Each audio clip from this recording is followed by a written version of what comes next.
اب اس کے بعد دوسرے مقالہ نگار جناب مولانا محمد عمر اطیب اصلاحی صاحب ہیں، جو مدرسہ اسلام میں ادب اور تفریح کے استاد ہیں، اور مدرسے سے شائع ہونے والا مجلہ نظام القرآن کے آپ مدیر ہیں۔ اس کے علاوہ وہاں کی کئی انجمنوں کی اور کئی طرح کی دوسری ذمہ داریاں آپ کی ہیں۔ صبح جس آل انڈیا مقالہ نگاری کا رزلٹ کا اعلان کیا گیا، اس میں جن لوگوں نے انعامات حاصل کیے، جو فرسٹ جو کیٹیگری تھی، اس میں آپ نے پہلا انعام حاصل کیا ہے۔ میں انتہائی ادب و احترام کے ساتھ جناب مولانا محمد عمر اصلاحی صاحب سے درخواست کرتا ہوں کہ آپ تشریف لائیں اور خاندان کے عناصر ثلاثہ حقوق و فرائض کے موضوع پر اپنا مطالعہ پیش کرنا ہے۔ خاندانوں کے حسن اشتراک و تعامل سے وجود میں آتا ہے، اس لیے خاندان کی عمدہ تشکیل و تنظیم کے لیے اس کے عناصر کا واضح تعین اور ان کے باہمی ارتباط کا احساس و ادراک ضروری ہے۔ اس کے ساتھ ساتھ یہ بھی ضروری ہے کہ ان کے حقوق اور فرائض دونوں معلوم اور متعین ہوں۔ قرآن مجید نے خاندان کے تمام عناصر کے حقوق و فرائض کا تعین واضح انداز میں کر دیا ہے، بس ضرورت ان کو جاننے اور عملی جامہ پہنانے کی ہے۔ ہمارے سماج کا سب سے بڑا المیہ یہ ہے کہ اس کے افراد اپنے حقوق اور دوسروں کے فرائض اچھی طرح یاد رکھتے ہیں، لیکن اپنے فرائض اور دوسروں کے حقوق یاد نہیں رکھتے۔ اس لیے اس بگڑے ہوئے سماج کی اصلاح ہزار تدبیروں کے باوجود نہیں ہو پا رہی ہے، بلکہ تدبیریں جس قدر زیادہ ہو رہی ہیں، فساد اسی قدر بڑھتا جا رہا ہے۔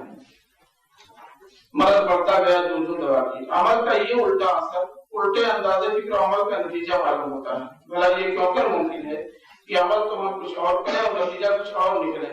قرآن مجید کے مطالعے سے معلوم ہوتا ہے کہ جو لوگ اسباب و وسائل کی فراوانی اور اپنے عہدوں و منصب کو اللہ تعالیٰ کا عطیہ و احسان سمجھتے ہیں، ان کے اندر لازمی طور سے تشکر امتنان اور تواضع انکسار کا جذبہ ابھرتا ہے، اور یہ جذبہ انہیں دوسروں کے ساتھ ہمدردی اور احسان کے لیے مہمیز کرتا ہے۔ لیکن جو لوگ عنایات خداوندی کو ذاتی قابلیت کا کرشمہ اور اپنا لازمی استحقاق تصور کرتے ہیں، ان کے اندر تواضع و تشکر کے بجائے غرور استکبار پیدا ہو جاتا ہے، اور ان کا یہ غرور استکبار انہیں منفی انداز فکر کی راہ سجاتا ہے۔ اسی وجہ سے اللہ تعالیٰ نے حقوق و فرائض کے ذکر یا آداب عمران کے بیان کے بعد بالعموم اس طرح کا اصول اختیار فرمایا ہے۔ اس کے بعد چند آیتیں میں نے کوٹ کی ہیں۔ یہ تشکر امتنان اور تواضع انکسار انسانی تمدن کا سب سے قیمتی جوہر ہے، اور یہ جوہر تقویٰ اور خشیت الہی سے پیدا ہوتا ہے۔ یہی ہے جامع باطن۔ جس شخص کا جامع باطن سلامت ہوتا ہے، وہ اپنی حیثیت روحی کو کبھی فراموش نہیں کرتا۔ شیطان کی اصل کوشش یہی ہوتی ہے کہ وہ آدمی کا جامع باطن اتار دے، تاکہ آپ سے آپ اس کا جامع ظاہر اس کے اوپر سے سرک جائے اور وہ ننگا ہو جائے۔ اور اللہ تعالیٰ نے انسانوں کو ہدایت دیتے ہوئے فرمایا، اس کے بعد میں نے ایک آیت پیش کی ہے جس میں تقویٰ کا ذکر ہے۔ پھر میں نے لکھا ہے کہ تقویٰ کی اسی اہمیت کے پیش نظر تمام پیغمبروں نے اپنی اپنی قوم کو تقویٰ کی تعلیم دی ہے، اور پھر میں نے 5 پیغمبروں کا حوالہ دیا قرآن حدیث سے۔ ابھی اوپر عرض کیا گیا کہ تقویٰ ہی انسان کا جامع باطن ہے، اور جس شخص کا جامع باطن اتر جاتا ہے، وہ تہذیب و تمدن کے بلند باغ دعووں کے باوجود اصول تمدن کے شعور سے عاری ہو جاتا ہے۔ چنانچہ وہ حقوق و فرائض کی ادائیگی سے بچنے اور ذاتی تعیش کو تحفظ فراہم کرنے کے لیے خوشحال پریوار کے خوبصورت نام سے خاندانی منصوبہ بندی کا غیر فطری نظام پیش کرتا ہے، اور اس کو اعلیٰ نظام تمدن کا نقطۂ آغاز قرار دیتا ہے۔ حالانکہ خالق کائنات نے مردوں اور عورتوں کو پیدا کر کے دونوں کو ایک دوسرے کی ضرورت قرار دیتے ہوئے مردوں کو ہدایت دی کہ نساؤکم حرث لکم فاتوا حرثکم انا شئتم۔ غور کیجیے کہ کیا کھیتی کی استعارے اس کی حقیقت کی جانب واضح اشارہ نہیں ہو رہا ہے کہ تم اپنی فصل زیادہ سے زیادہ بڑھاؤ؟ البتہ عمدہ کھیتی کے لیے جس طرح کسان زیادہ سے زیادہ اپنے کھیت کو باصلاحیت فائدہ بخش بنانے کی تدبیریں کرتا ہے، اسی طرح عورت کو باصلاحیت صحت مند اور فائدہ بخش بنانے کی تدبیریں مردوں کو کرنی ہوں گی۔ اللہ تعالیٰ کے فرمان کی اہمیت کو سمجھے بغیر خاندان کو بہتر نہیں بنایا جا سکتا۔ ہمارا یہ خاندانی نظام جتنا اچھا عمدہ اور نمونے کا ہوگا، ہمارا انسانی سماج بھی اتنا ہی اچھا ہوگا اور راحت بخش ہوگا۔ اسی لیے اللہ تعالیٰ نے خاندانی نظام کے تمام پہلوؤں پر تفصیل سے روشنی ڈالی ہے۔ پھر آپ کے ہر خاندان 3 بنیادی عناصر سے مرکب ہوتا ہے: زوجین، والدین اور اولاد۔ پھر میں نے زوجین پہ گفتگو کی ہے اور لکھا کہ خاندان کا ہم جو زوجین یعنی شوہر و بیوی ہیں، دونوں کے ایک دوسرے پر کچھ حقوق ہیں۔ جب تک یہ دونوں اپنے فرائض اور دوسروں کے حقوق کا خیال اور کچھ فرائض بھی ہیں، اور جب تک یہ دونوں اپنے فرائض اور دوسروں کے حقوق کا خیال نہیں رکھیں گے ان کے درمیان سازگاری اور استواری ممکن نہیں ہے۔ لیکن ان دونوں کی حقیقت کبھی فراموش نہیں کرنی چاہیے کہ خاندان کی چھوٹی سی ریاست میں بھی قوامیت اور سربراہی کا ایک تصور موجود ہے، اور دونوں میں سے کوئی ایک ہی اس منصب کا سزاوار ہو سکتا ہے۔ اگر مرد اور عورت دونوں کے مسائل قوا اور فطری صلاحیت پر غور کیا جائے تو واضح طور سے نظر آئے گا کہ قوامیت اور سربراہی کا مقام مرد کو حاصل ہے۔ پھر اس کے بعد میں نے قرآن مجید کی 2 آیتیں بلکہ 3 آیتیں نقل کی ہیں اور بتایا ہے کہ ان آیتوں میں مرد کی سربراہی کے 2 حکمتوں کا بیان ہوا ہے۔ نمبر 1، محافظت و مدافعت کی جو قوت و صلاحیت اور کسب معاش کی جو ہمت و استعداد مرد کے اندر ہے وہ عورت کے اندر نہیں ہے۔ نمبر 2، عورت اپنے گوناگون جسمانی مسائل کی وجہ سے مجبور ہے کہ وہ مرد کے زیر کفالت زندگی گزارے۔ اس لیے اگر ایک طرف مرد اور عورت دونوں کو ایک دوسرے کا لباس قرار دے کر اس دیوالی زندگی میں دونوں کی یکساں اہمیت و ضرورت کا ذکر کیا ہے، چنانچہ ایک آیت ہے اس کو نوٹ کیا ہے، پھر فرمایا تو دوسری طرف عورت کے لیے مرد کی کھیتی کا استعارہ استعمال کر کے مرد کے اضافی اختیارات کا بھی پتہ دے دیا ہے۔ لفظ کھیتی کی استعارے میں بڑی بلاغت ہے۔ ہر شخص جانتا ہے کہ اس دیوالی زندگی کا سارا سکون و سرور فریقین کے اس اطمینان میں ہے کہ ان کی خلوت کی آزادیوں پر فطرت کے چند موٹے قیود کے سوا کوئی قید، کوئی پابندی اور کوئی نگرانی نہیں ہے۔ آزادی کے اس احساس میں بڑا کیف اور بڑا نشہ ہے۔ انسان جب اپنے عیش و سرور کی اس بات میں داخل ہوتا ہے تو قدرت چاہتی ہے کہ وہ اپنے اس نشہ سے سرشار ہو، لیکن ساتھ ہی یہ حقیقت اس کے سامنے قدرت نے رکھ دی ہے کہ یہ کوئی جنگل نہیں بلکہ اس کا اپنا باغ ہے، اور یہ کوئی ویرانہ نہیں بلکہ اس کی اپنی کھیتی ہے۔ اس وجہ سے وہ اس میں آنے کو تو 100 بار ہے اور جس شان، جس آن، جس سب اور جس پہلو سے چاہے آئے، لیکن اس باغ کا باغ ہونا اور کھیتی کا کھیتی ہونا یاد رکھے۔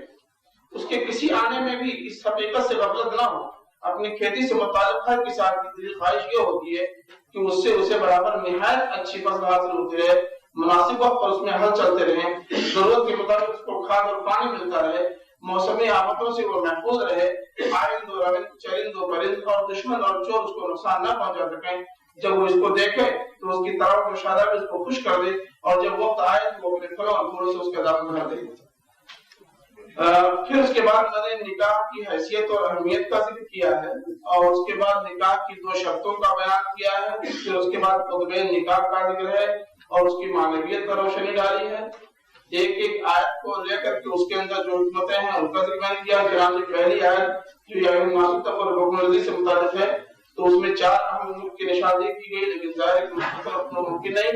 پھر دوسری، تیسری اور اسی طرح چوتھی آیت پر گفتگو کی ہے، اور آخر میں پھر میں نے باقاعدہ شوہر کے فرائض کے عنوان سے پہلا فریضہ شوہر کا یہ بتایا ہے کہ شوہر کا سب سے اہم فریضہ یہ ہے کہ وہ نکاح کے ساتھ ہی اپنی بیوی کا مہر ادا کر کے اس بات کو ثبوت فراہم کرے کہ وہ آج سے باقاعدہ اس سے منسلک اور اس کی عصمت کا محافظ بن گیا ہے۔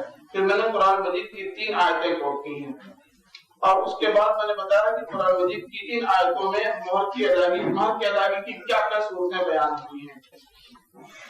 دوسرا اہم فریضہ یہ بتایا ہے کہ شوہر کا دوسرا اہم فریضہ یہ ہے کہ وہ اپنی بیوی کی کفالت یا انعام نفقہ کی ذمہ داری اپنے سر لے۔ مرد کی اس کفالتی ذمہ داری کی وجہ سے اسے مقامی قومیت نصیب ہوا ہے، یہ کفالت اس کا منصبی فریضہ ہے۔ پھر میں نے قرآن مجید کی ایک آیت پیش کی ہے۔ قرآن مجید کی اس آیت سے معلوم ہوتا ہے کہ سورہ نساء کی آتی ہے کہ کما کر لانے اور اہل خانہ کی ضرورت پوری کرنے کی ذمہ داری مرد کی ہے، عورت کی نہیں۔ لیکن آزادی جسمہ کی علامتدار تنظیموں نے عورتوں کی آزادی کے خوبصورت نام سے ان کو ذلیل کرنے کی کتنی گھناؤنی اور ناپاک سازش کی ہے کہ جو کام مردوں کا تھا اس میں بھی عورتوں کو شامل کر کے ان کی ذمہ داریاں بڑھا دی۔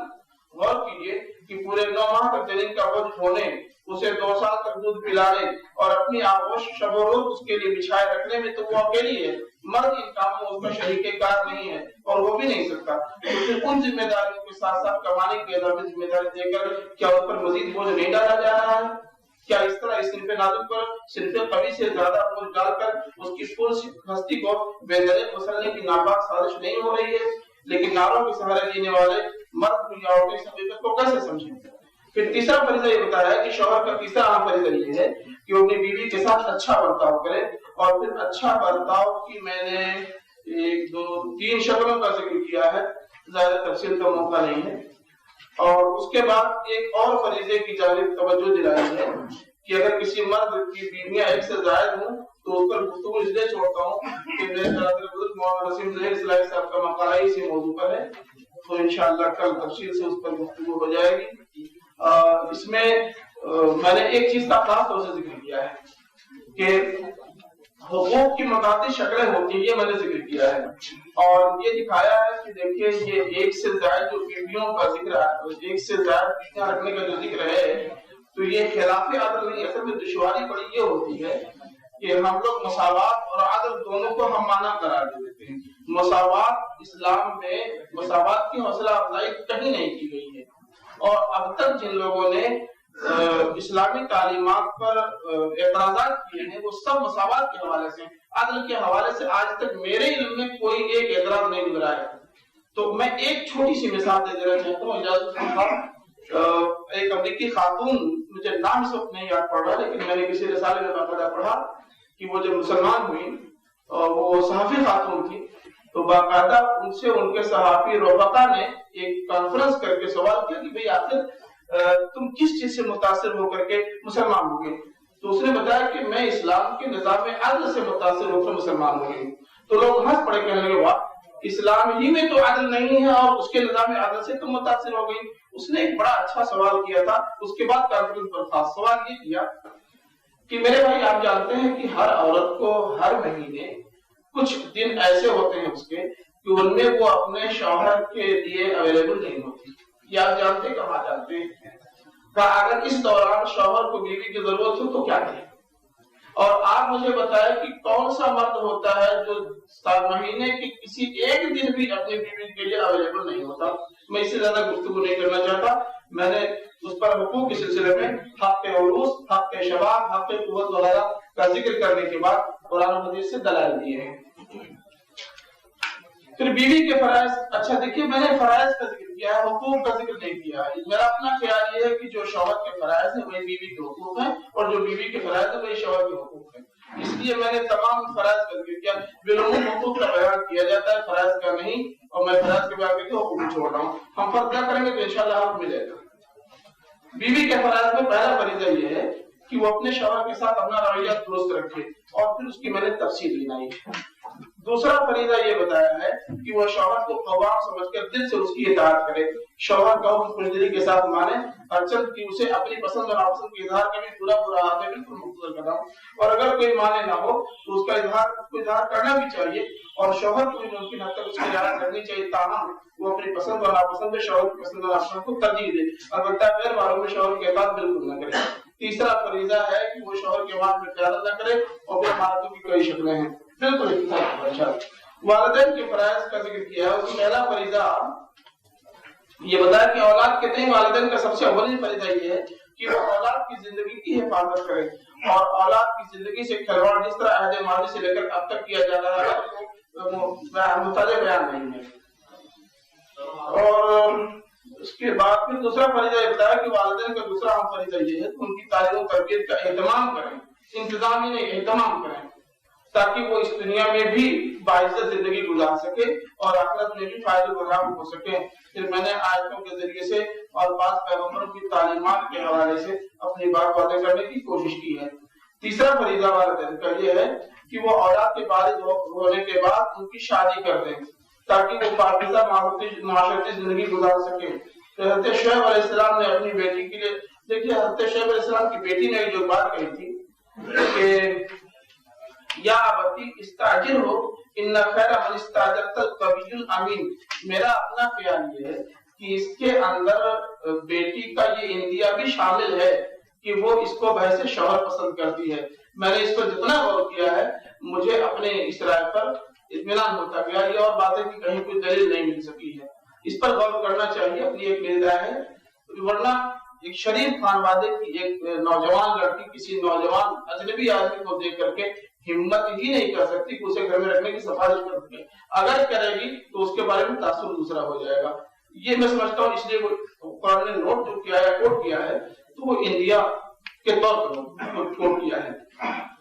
اس پہ میں نے گفتگو کی ہے۔ چوتھا فریضہ والدین کا یہ ہے کہ وہ اولاد کے حق میں دعائے خیر کرتے رہیں، اسی طرح سے اولاد کے فرائض بھی ہیں اور بڑا مشکل ہے بس ایک اولاد کو ہمیشہ یہ بات پیش نظر رکھنی چاہیے کہ ان کے اوپر اللہ کے بعد سب سے بڑا حق والدین کا ہے، اسی لیے اللہ تعالیٰ نے والدین کے حق کے بعد والدین کے حق کو اپنے آپ کے فوراً بعد ذکر کیا ہے، اور اس کے بعد پھر میں نے الگ الگ ان کے فرائض کا ذکر کیا ہے۔ پہلا فریضہ اولاد کا سب سے اہم اور بڑا فریضہ یہ ہے کہ وہ اپنے والدین کے ساتھ سلوک کرے، اور اس فریضے کا تعین انسان کی فطرت کے اندر بھی موجود ہے، اس کی تعلیم تمام انبیاء کرام کی مشترک تعلیم میں بھی رہی ہے، اور یہ حقیقت تمام ادیان و مذاہب میں بھی مسلم رہی ہے۔ قرآن مجید نے اس کا حوالہ جو دیا میں نے اس کو کوٹ کیا ہے۔ پھر اس کے بعد اس نے سلوک کا ذکر کیا اور اس نے سلوک کے کئی پہلوؤں کا بیان کیا ہے، ایک دو تین پہلوؤں کا خاص طور سے ذکر کیا ہے۔ پھر دو باتیں انتباہ کے حوالے سے ہیں، جس میں ایک بات یہ کہ والدین کا حق احسان چونکہ مطلق نہیں بلکہ مقید بحق اللہ ہے، اس لیے اگر والدین کسی ایسے کام کا حکم دیں جس سے اللہ رسول کی مخالفت لازم آتی ہو تو اس کی اجازت نہیں ہے۔ یہ احسان کی بات میں نے کی، اطاعت کی بات نہیں کی ہے۔ پھر دوسرا فریضہ یہ بتایا ہے کہ اولاد کا دوسرا فریضہ یہ ہے کہ اپنے والدین کی ضروریات کی تکمیل کے لیے بے تکلف اپنا مال خرچ کریں، اور ہمیشہ اس بات کو یاد رکھیں کہ پیدا ہونے سے لے کر اس وقت تک جس مقام پر ہیں وہاں تک جن مراحل سے انہیں گزرنا پڑا ان تمام میں سب سے اہم کردار ان کے والدین کا ہے۔ تیسرا اور آخری اہم فریضہ میں نے یہ لکھا ہے کہ اولاد کا تیسرا فریضہ یہ ہے کہ والدین کے حق میں دعائیں خیر کرتے رہیں، ان کی صحت و سلامتی کے لیے اللہ کی بارگاہ میں ہاتھ پھیلاتے رہیں۔ اور اس کے بعد میں نے آخری چیپٹر جو 3 سطروں پر مشتمل ہے وہ لکھا ہے، یہ ہے خاندانی نظام کی وہ اصول و آداب جن کو مربوط خاطر رکھا جائے تو یہی خاندان دوسرے خاندانوں کے لیے قابل صدرشت بن جائے اور پھر دنیا اس نظام سے متاثر مستفید ہو۔ ہمارا اپنا خاندانی نظام اگر ان پرانی ہدایات کا پابند ہو جائے تو پھر دیکھیے کس طرح سے اس کی برکتوں کا بروز اور اس کی رحمتوں کا ظہور ہوتا ہے۔ شکریہ۔